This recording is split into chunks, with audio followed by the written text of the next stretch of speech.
Welcome to our channel. Today we how to update software expense write-offs in QuickBooks, full guide step by step clearly.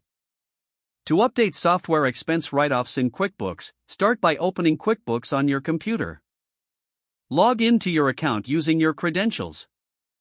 Once you're logged in, navigate to the Expenses tab located in the left-hand menu. Click on Expenses to view a list of your recorded expenses. Locate the software expense that you wish to update and click on it. This will open the detail page for that specific expense entry. On the expense detail page, look for the Edit option at the bottom of the screen. Click on Edit to modify the expense details. In the Edit window, review the expense amount and any associated details. Update the expense amount if needed, reflecting the correct write-off value. Ensure that the categorization is accurate, choosing the appropriate account for software expenses.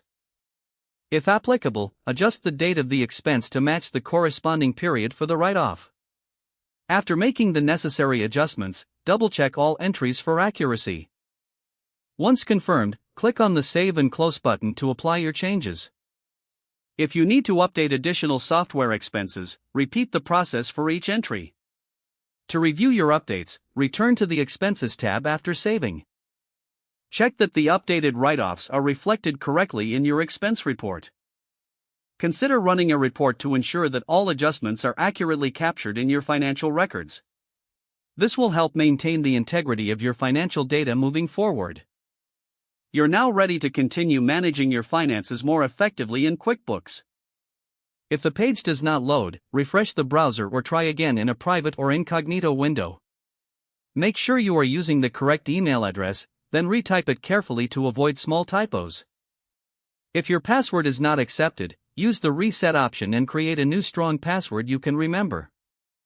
Check your spam folder for verification or security emails, then complete any requested confirmation steps. Enable two-factor authentication if available to improve account security and reduce unauthorized access risk. After signing in, review your profile details so your contact information and settings are accurate and current.